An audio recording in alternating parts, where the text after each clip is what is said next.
मुरैना से भी एक बड़ी खबर, जहां वन विभाग की टीम पर हमला किया गया है। वन विभाग की टीम पर रेत माफिया ने हमला किया है। चंबल नदी से रेत से भरी 2 ट्रैक्टर ट्रॉली यहां पर जब्त की गई है। एसडीओ श्रद्धा पांडरे पर रेत माफिया ने हमला किया है। एसडीओ श्रद्धा पांडरे पर माफिया का यह 5वां हमला है। मुरैना में वन विभाग की टीम पर हमला किया गया। वन विभाग की टीम पर रेत माफिया ने हमला किया। चंबल नदी से रेत से भरी 2 ट्रैक्टर ट्रॉली जब्त की गई है। एसडीओ श्रद्धा पांडरे पर रेत माफिया ने हमला किया है। श्रद्धा पांडरे पर पहले भी हमला हो चुका है, ये 5वां हमला है।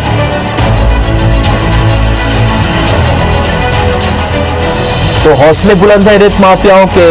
मुरैना में वन विभाग की टीम पर हमला कर दिया। एसडीओ श्रद्धा पांडरे पर रेत माफिया ने हमला किया है। ये 5वीं बार है जब उन पर हमला हुआ है। तो अंदाजा लगाया जा सकता है कि कितने बुलंद है यहां पर रेत माफिया के हौसले। वन विभाग की टीम पर एक बार फिर रेत माफिया ने हमला किया है। चंबल नदी से रेत से भरी 2 ट्रैक्टर ट्रॉली यहां पर जब्त की गई है। एसडीओ श्रद्धा पांडरे पर रेत माफिया ने हमला किया। सत्येंद्र हमारे सहयोगी फोन लाइन पर जुड़ चुके हैं। सत्येंद्र, रेत माफियाओं के हौसले कितने बुलंद है, इसका अंदाजा लगाया जा सकता है। एसडीओ पर 5वीं बार हमला हुआ है।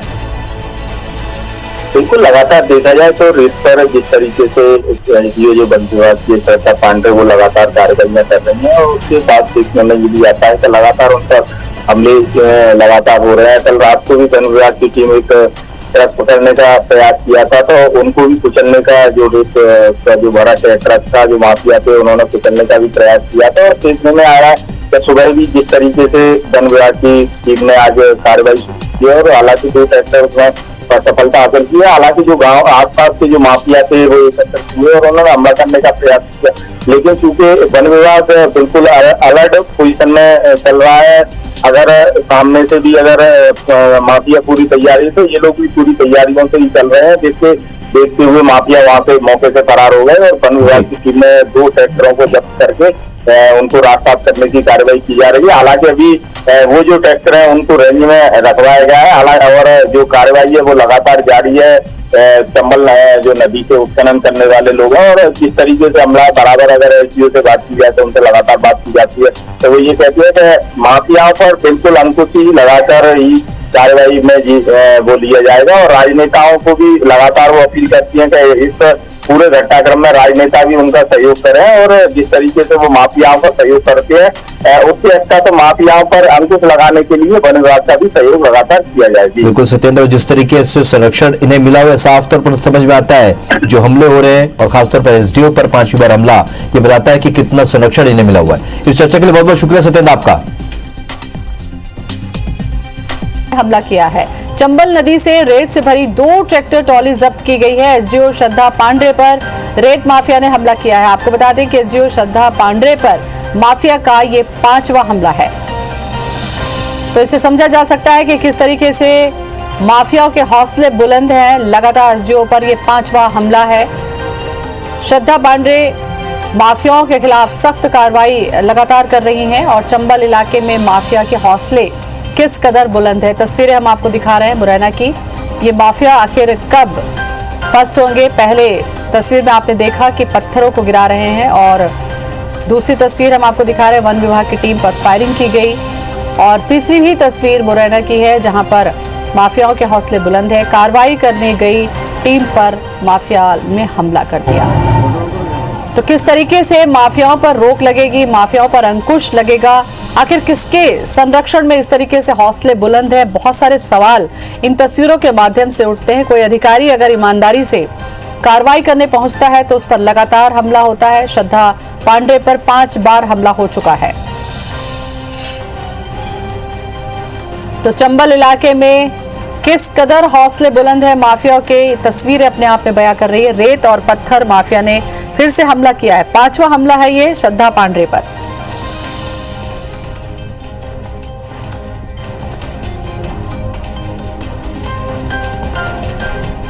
और इसी खबर पर जानकारी के लिए हमारे साथ जुड़ रहे हैं हमारे संवाददाता ग्वालियर से नासिर गौरी हमारे साथ में जुड़ रहे हैं। मुरैना से हमारे साथ में हमारे संवाददाता जुड़ेंगे सत्येंद्र। सबसे पहले नासिर, आपका मैं रुक करूं, लगातार अधिकारी के ऊपर 5 बार हमला हो चुका है।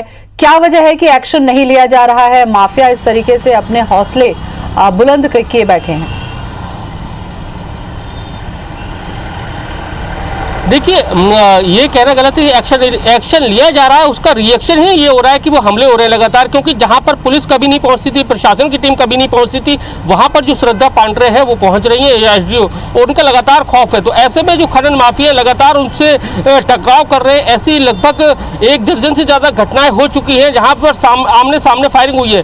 लगभग 2 महीने का इनका कार्यकाल है अभी मुरैना में आए हुए, और 2 महीने में लगभग आधा सैकड़ा से ज़्यादा उन्होंने कार्रवाई की है। और लगातार खनन पर जब कार्रवाई करने के लिए वो निकलती है तो कहीं ना कहीं उनकी टीम को घेर लिया जाता है।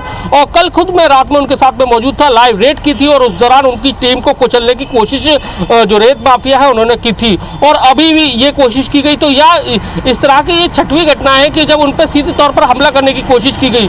और लेकिन लगातार जिस तरह से हम देख रहे हैं कि पूरे मध्य प्रदेश में अवैध उत्खनन को रोकने के लिए शिवराज सरकार एड़ी चोटी का जोर लगा रही है, लेकिन सबसे बड़ा जो केंद्र बिंदु है ग्वालियर चंबल संभाग में मुरैना बन के रह गया। और मुरैना में जब फॉरेस्ट की टीम जो श्रद्धा पांडे है वो टीम कार्रवाई के लिए निकल रही है, तो कहीं ना कहीं उनका आमना सामना खनन माफियाओं से भी हो रहा है। खनन माफिया, अगर इतिहास देखा जाए तो खनन माफिया इतना हावी है कि एक पूर्व में एक आईपीएस से नरेंद्र सिंह, उनकी हत्या कर दी थी।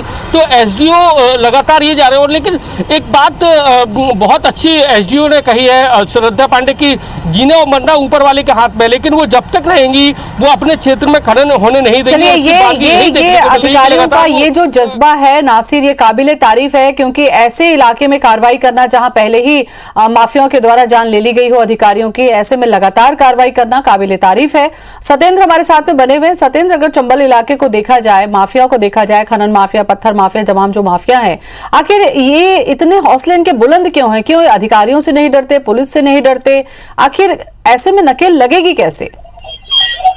बिल्कुल, अगर बात की जाए तो लंबे समय बाद जिस तरीके से एक महिला अधिकारी माफियाओं पर लगातार जो कार्रवाई कर रही है, चाहे वो पत्थर माफिया हो या रेत माफिया हो, लेकिन वो लगातार उन पर कार्रवाई कर रही है। उसके बाद देखा जाए तो ये जो माफिया है वो भी हमले करने से नहीं चूकते। अगर लगातार देखा जाए तो 30 अप्रैल से लेकर और लगातार 9 जून तक उन पर लगातार हमले किए जा रहे हैं, फायरिंग की जा रही है, पथराव किए जा रहे हैं। कई बार तो ये स्थिति हुई है कि साफ तौर से देखा जाए तो आगे आगे पत्थरों के ट्रैक्टर जा रहे हैं और पीछे गाड़ियां चल रही हैं, लेकिन गाड़ियों पर वो पत्थर फैलाते हुए चले जा रहे हैं। तो कहीं ना कहीं देखा जाए तो माफिया लगातार हमले करने से बाज नहीं आ रहे हैं। और साफ तौर से देखा जाए लगातार कई बार बयान भी आते हैं कि माफियाओं को राजनीतिक संरक्षण प्राप्त है, या माफियाओं के साथ जो राजनेता हैं उनके वीडियो और ऑडियो भी वायरल होते हैं कि कहीं ना कहीं ये माफियाओं को संरक्षण देते हैं, बोले आप तो अपना काम करिए और हम लोग देख लेंगे। लेकिन ये सारे घटना के बावजूद भी जैसे हमले हो रहे हैं उसके बाद भी वो लगातार कार्रवाई कर रही है। अगर देखा जाए तो चाहे वो सरायचोला थाना इलाका हो या और भी तमाम जो इलाके हैं उनमें लगातार, और जो पत्थर की जो मंडियां लगती थी, चाहे वो रेत की मंडी या चाहे बड़ोकर की हो या अपना नेशनल हाईवे की जो मंडियां है वो भी पूर्ण रूप से माफियाओं की खत्म कर दी गई है। तो जो बौखलाहट है माफियाओं में उसको लेकर लगातार वो हमले कर रहे हैं। अगर साफ तौर से अगर श्रद्धा पांडे से जिस तरीके से बात की जाती है तो वो बताती हैं कि अगर पुलिस के जो अधिकारी हैं वो लगातार हम लोग सहयोग करें तो लगता है कि माफियाओं पर। सत्येंद्र, यहाँ पर देखने की ये बात होगी, चाहे पत्थर गिराने की बात हो, चाहे हमले की बात हो, ऐसे में लगता है कि जो महिला अधिकारी श्रद्धा पांडे काम कर रही हैं नक्सली, माफ कीजिएगा, माफियाओं के खिलाफ, ऐसे में उनकी सुरक्षा को लेकर भी या टीम ज्यादा बढ़ाने की जरूरत है? बिल्कुल, जिस तरीके से हालांकि उन्होंने अपनी सुरक्षा व्यवस्था के लिए शायद पुलिस अधीक्षक को भी पत्र लिखा है, और दूसरा एक अपनी सुरक्षा के लिए हथियार की भी व्यवस्था करने के लिए जो लाइसेंस दिया जाता है राज्य सरकार द्वारा उसके लिए भी मांग की है। और चूंकि जो एसएफ का जो बल है उसको भी बढ़ाने के लिए और बात करी गई है कि जिस तरीके से जो बल है, चूंकि 25 लोगों का बल है जिसके द्वारा वो माफियाओं पर लगातार कार्रवाई कर रही है। तो साफ तौर से देखा जाए कि माफिया काफी संख्या में एकत्रित हो जाते हैं, गांव के गांव आ जाते हैं, काफी लोग इकट्ठे हो जाते हैं। कम से कम देखा जाए तो हजारों की संख्या में या सैकड़ों की संख्या में जो ट्रैक्टर लेकर निकलते हैं, तो कम से कम वो आगे भी जो बाइक के सवार हैं वो रैली करते हैं, हथियार रैकी करते हैं, हथियारों के साथ में चलते हैं। तो कहीं ना देखने में जो फोर्स है या जो बल है वो काफी मात्रा में कम है। और जिस तरीके से कार्रवाई की जाती है, अभी हाल ही में एक चिन्नौनी थाना इलाके में भी उन्होंने कार्रवाई की थी जहां पर उनका जो मुखबर था उसकी भी माफियाओं द्वारा हत्या कर दी गई है। उस मामले में भी उन्होंने थाना प्रभारी पर भी काफी गंभीर आरोप लगाए हैं कि अगर थाना प्रभारी को भी कई बार पत्राचार किए गए थे और पुलिस अधीक्षक को भी पत्राचार किए गए थे कि ये माफियाओं पर कार्रवाई कराने वाला मुखबिर है, इसकी भी सुरक्षा की जाए। लेकिन देखने में आ रहा है कि उसकी सुरक्षा नहीं बिल्कुल हो। सत्येंद्र, यहाँ पर सुरक्षा वाला पहलू को ध्यान में देना होगा, क्योंकि अगर कोई अधिकारी अपने बुलंद हौसले के साथ अगर लगातार काम कर रही हैं तो उनका मनोबल बढ़ाने के साथ साथ उनको दल बल और सुरक्षा भी बढ़ानी होगी। नासिर, यहाँ पर एक अहम सवाल ये उठता है कि जो ट्रैक्टर ट्रॉली से पत्थर गिरा रहे हैं या जो लोग हमला कर रहे हैं, ये मुख्य नहीं है, मुख्य कोई और है जिनके माध्यम से ये काम करवाया जा रहा है। ये पूरी की पूरी चेन है। आपको लगता है कि इस मुखिया को पकड़ना, उनके ऊपर दबाव डालना, ये ज्यादा जरूरी होगा, उस दिशा में काम करना होगा?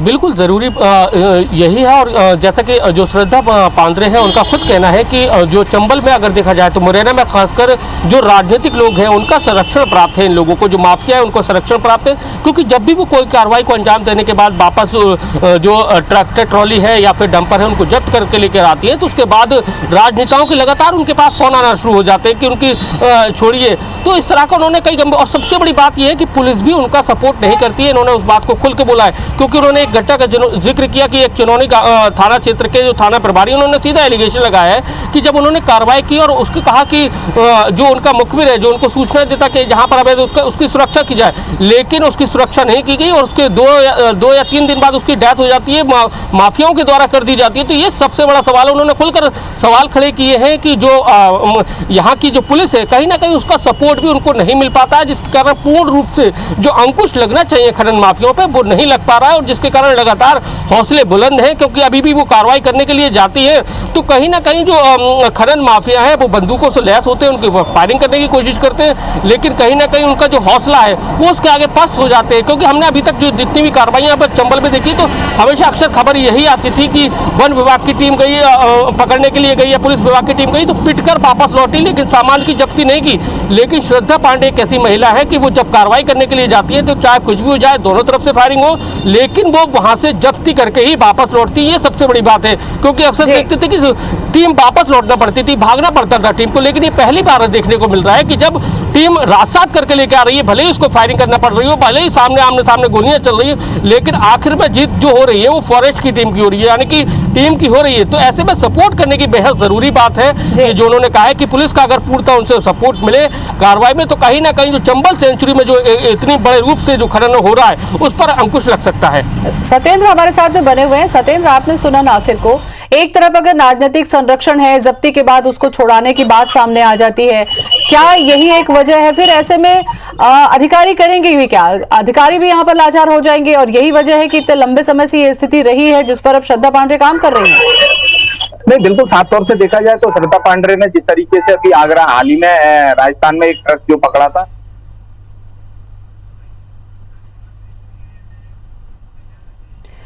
खनिज मंत्री हमारे साथ में जुड़ चुके हैं विजेंद्र जी। सवाल यही उठ रहा है कि श्रद्धा पांड्रे लगातार काम कर रही हैं, 5वीं बार उन पर हमला हो चुका है, ऐसे में अधिकारी के हौसले पस्त न हो, इस दिशा में क्या किया जाएगा आप लोगों की तरफ से?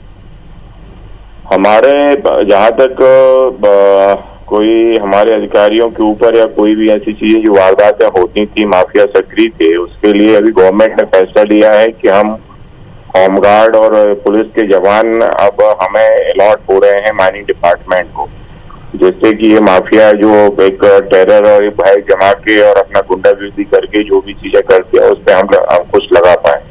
इसलिए जो आपने वारदात बताई है उस पर हम जांच करा लेंगे, जो भी गलत हुआ होगा उस पर हम सख्ती वक्त से कार्रवाई करवाएंगे। लेकिन विजेंद्र जी, सवाल यहाँ पर यही उठ रहा है कि पिछले लगातार से तस्वीरें हम दिखा रहे हैं कि कभी पुलिस पर हमला हो रहा है, कहीं पर पत्थर गिरा दिया जा रहा है, आखिर इनके इतने हौसले बुलंद कैसे हैं? एक्शन तो होते ही है ना, उस पर जो भी कार्रवाई जो कोई करता है उस पर एक्शन तो होते ही है। यदि पुलिस पे होता है या किसी भी हमले पे होता है तो शासन कार्रवाई तो करते ही है। तो इसलिए उस पे जो भी गलत करेगा तो उस पे कार्रवाई होगा, दंडित करेंगे उसको। सवाल यही उठता है कि जो फील्ड पे काम करने के लिए अधिकारी जा रहे हैं, अगर इनके साथ में कुछ गलत होता है तो इनकी सुरक्षा की दिशा में कोई कदम सरकार की तरफ से? गृह डिपार्टमेंट से पुलिस ली है जिससे कि अब उनको सुरक्षा भी बनी रहे। खनन माफियाओं के हौसले पस्त करने के लिए दिशा में सरकार का कोई अहम कदम यही है कि हम लोग उस पर कड़ी से कड़ी कार्रवाई करेंगे। अब हमारे साथ में स्टाफ के पुलिस भी रहेगी जिससे डर भय भी खत्म हो और हमारे लोगों के ऊपर हमले भी ना हो, हमारे प्रशासकीय अधिकारी बचे रहें। आपको याद होगा इससे पहले भी जब लगातार अधिकारी काम कर रहे थे, एक अधिकारी की जान भी गई थी, पुलिस के बड़े अधिकारी की, आपको याद इसलिए होगा हमने मांग की थी होम डिपार्टमेंट से। अब वो हमारी स्वीकृति माननीय मुख्यमंत्री जी ने कर दी है, इसलिए भविष्य में इस तरह की वारदातें ना हो, इसलिए हम पुलिस की सुरक्षा अपने डिपार्टमेंट के लोगों को दे रहे हैं। और इन माफियाओं के जरिए जिनकी पकड़ हो रही है या जो सामान की जब्ती हो रही है, आपको लगता है इनके ऊपर सख्त कार्रवाई होगी तभी इनके हौसले जो है वो? बिल्कुल, उनसे कड़ी से कड़ी कार्रवाई करेंगे। ठीक है ना। चलिए, बहुत बहुत शुक्रिया आपका जानकारी के लिए। तो खनिज मंत्री ने कहा कि उनके ऊपर कार्रवाई की जाएगी और लगातार सुरक्षा बढ़ाने की बात पर जब हमने पूछा तो उन्होंने कहा कि पुलिस से बात की गई है और सुरक्षा बढ़ाया जाएगा। ऐसे में जो अधिकारी अपनी ड्यूटी, अपनी जिम्मेदारी कर्तव्य के तौर पर इन माफियाओं के खिलाफ कर रहे हैं, उनकी जान की सुरक्षा भी एक बहुत बड़ा सवाल उठता है इन खनन माफियाओं पर अंकुश लगाने के साथ साथ। नासिर हमारे साथ में जुड़े हुए हैं। नासिर, खनिज मंत्री से जब हमने बात की तो उन्होंने कहा कि इन माफियाओं के हौसले पस्त करने के दिशा में काम किए जा रहे हैं, कार्रवाई भी की जा रही है, सुरक्षा बढ़ाने की बात की जा रही है। बावजूद इसके अगर आप देखा जाए, पिछले 15 सालों से बीजेपी की सरकार है यहाँ पर, इनके हौसले पस्त नहीं हुए हैं। देखिए, उसके पीछे सबसे बड़ी वजह यह है कि जो जितने भी खनन माफिया हैं उनके कहीं ना कहीं तार हैं वो पॉलिटिकल लोगों से जुड़े हुए हैं और पॉलिटिकल लोगों का उनका संरक्षण प्राप्त है, जिसके कारण लगातार वो किसी भी वारदात को अंजाम देने से नहीं चूकते हैं। और खुद श्रद्धा पांडे कह रही हैं, यानी कि IBC 24 भी ये बात नहीं कह रहा, बल्कि श्रद्धा पांडे खुद कह रही हैं कि इन लोगों को राजनीतिक संरक्षण प्राप्त है, जिसके चलते वो हम लोगों पर हावी होने की कोशिश करते हैं या फिर हम उनका ट्रैक्टर ट्रॉली या कोई भी सामान उनका रास्ता करके लेकर आते हैं तो उसको छुड़ाने के लिए मंत्रियों के फोन आते हैं, राजनेताओं के फोन आते हैं। ये सबसे बड़ी बात है, यही सबसे बड़ी बात है। और इसी पे जब सवाल हमने किया नासिर, इसी पे जब हमने सवाल किया तो खनिज मंत्री ने IBC 24 से बोला कि अधिकारियों पर हमले जो हैं वो बर्दाश्त अब नहीं किए जाएंगे। वन विभाग के साथ अब पुलिस की भी तैनाती की जाएगी और जो माफिया पकड़ में आ रहे हैं उनके ऊपर सख्त कार्रवाई की जाएगी, पुलिस की सुरक्षा दी जाएगी। अगर ऐसा किया जाता है नासिर, तो आपको लगता है कि माफियाओं पर कार्रवाई करने के लिए जो अधिकारी हैं वो प्रोत्साहित होंगे, जिनकी जान की सुरक्षा होगी, तो माफियाओं पर एक्शन तेजी से और सख्ती से लिया जाएगा? नासिर, बिल्कुल जाहिर सी बात हो सकता है, लेकिन सबसे बड़ी बात ये देखिए, बिल्कुल जाहिर सी बात है अगर इस तरह की कार्रवाई होती है तो कहीं ना कहीं जो खनन माफिया उन पर लगाम लग सकती है। लेकिन जो बीच का जो कोऑर्डिनेशन है वन विभाग का और पुलिस का, कहीं ना कहीं उसमें कम्युनिकेशन गैप रहता है, क्योंकि हम देखते हैं कि लगातार वन विभाग की टीम को सूचना मिलती है कि यहाँ पर इलीगल माइनिंग हो रही है और वो उस कार्रवाई के लिए जाती है और पुलिस से सहयोग मांगती है, तो पुलिस कहीं ना कहीं सहयोग करने से पीछे हटती है, अपना कोई बहाना बनाती है कि उसे किसी क्राइम में और फोर्स की जरूरत है, वहाँ उधर डिप्लॉय किया हुआ है, इसलिए उनके पास फोर्स नहीं है, फिर वो दूसरे थाने पे। इस तरह के घटनाक्रम कई बार SDO श्रद्धा पांडे के साथ भी हुआ है। उन्होंने कहा कि जब वो कार्रवाई को अंजाम देने जाती है तो वो किसी थाने से संबंधित थाने जो होता है उससे फोर्स मांगती है, तो वो संबंधित थाना कह देता है कि हमारे पास फोर्स नहीं है, दूसरी जगह पर क्राइम सीन पर गया हुआ है, फिर दूसरे थाने से मांगती है। तो इस तरह की कई सारी घटनाएं होती रहती है उनके साथ में। लेकिन सबसे बड़ी बात है कि अगर पुलिस और वन विभाग अब आश्वस्त करने के बाद ये समझा जाए कि अगर वन विभाग और पुलिस साथ में मिलकर काम करती है तो संभवतः नाम माफियाओं पर रोक लगाई जा सकेगी। सत्येंद्र, शुक्रिया आपका। नासिर, आपका भी बहुत बहुत धन्यवाद।